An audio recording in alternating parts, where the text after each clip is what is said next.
What's going on, guys? This is Destiny Heroic, and I'm here today with a new deck profile. This is new as of set 15. This is the Omega Glendios deck. I figured I'd put my 2 cents in because I'm sure people by now are finding out that the Glendios card is actually a lot easier to pull than people originally thought. And so I expect this deck to be popping up a lot because you actually don't need any old Link Joker cards in order to build it. You can build it entirely with the new set. So, let's have a look. So, first things first, I wanted to build this deck because it challenges the traditional grade ratio for older decks. I am running... let's see, it's 12 grade 3s in this deck, including the Glendios. So let's go over them now. 3 copies of Glendios. I don't think you need 4 because you really can't do anything with extra copies.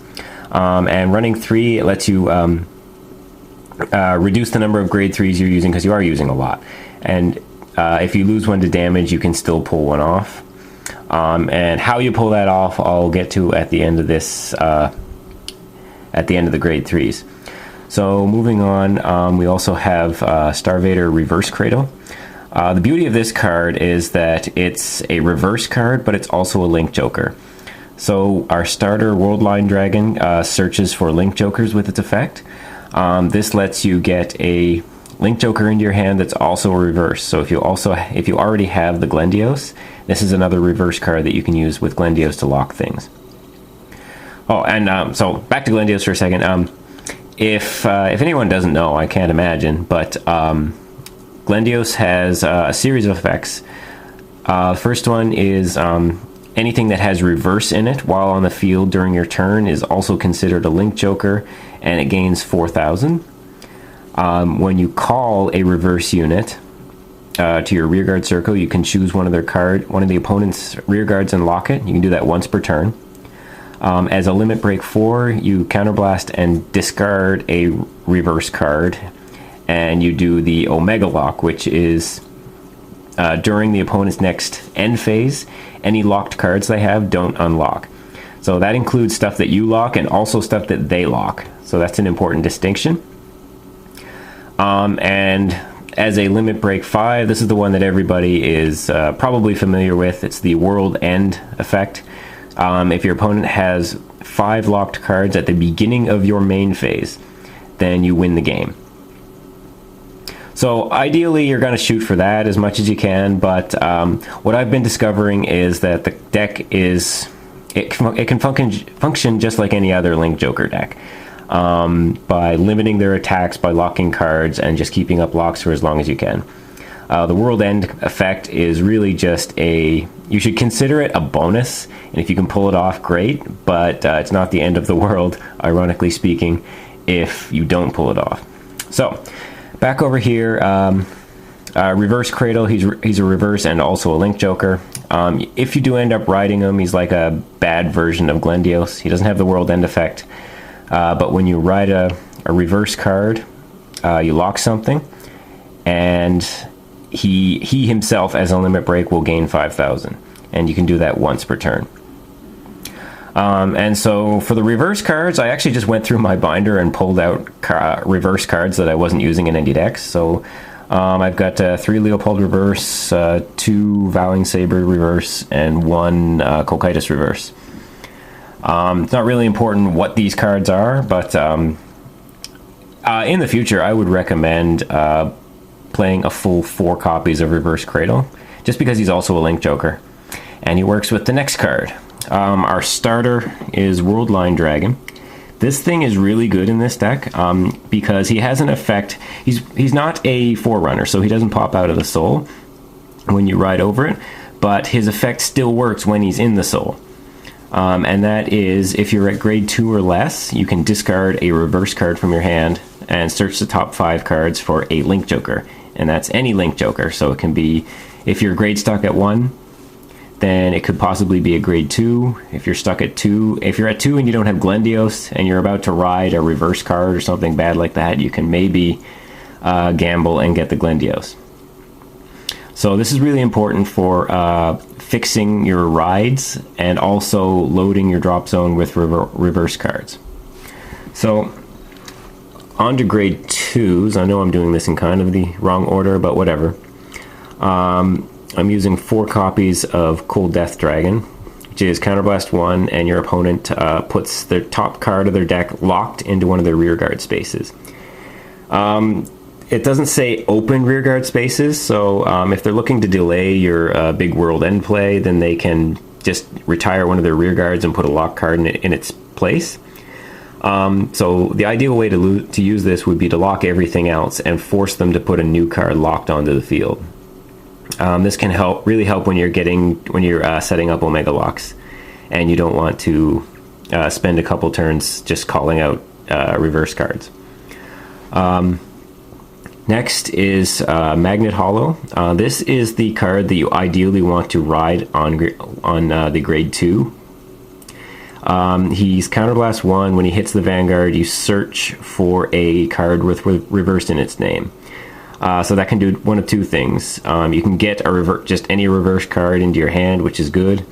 Or if you're about to miss ride, you can grab Reverse Cradle.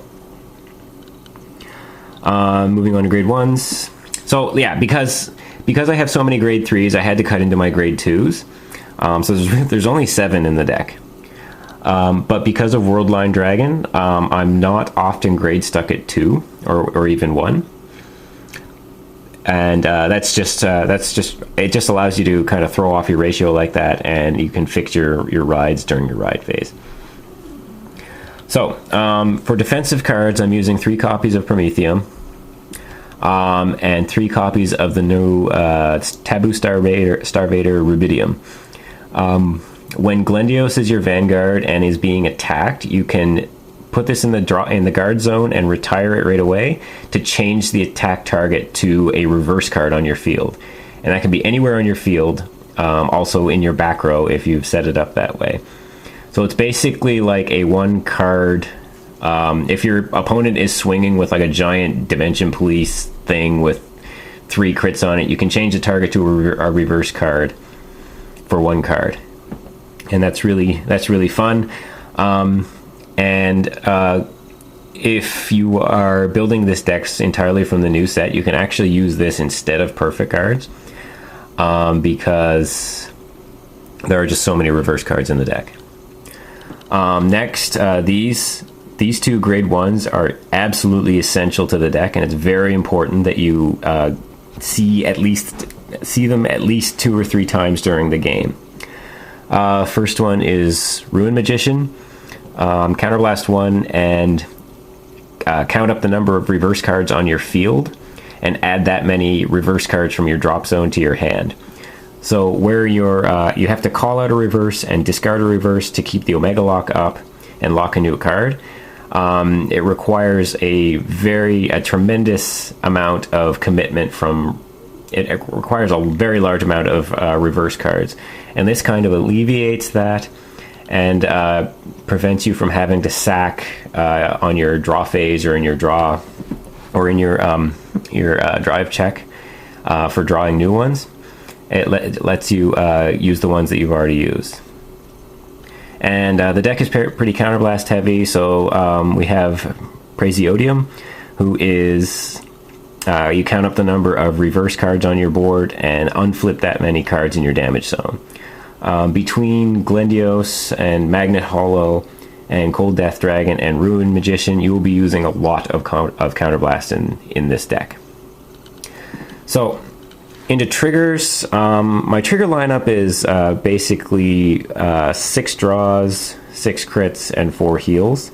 I would actually consider going up to 8 draws, because you'll find that what I've found is that I can keep the Omega lock up until I run out of counterblast, and then during my next turn I'll be missing a key card. I'll be missing the Praesiodium that I need to unflip damage to keep it up 1 more turn and do the world end on the next turn, or I'll need the Ruin Magician to regain some reverse cards or set up the Omega lock again.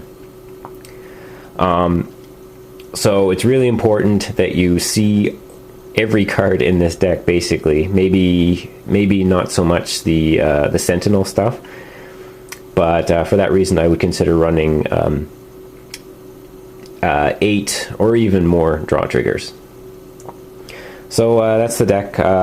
This video has actually been kind of long, so tell me what you think. If anybody else has any other ideas for a Glendios deck, I imagine there's going to be a lot more popping up as people realize that Glendios is not that hard to pull.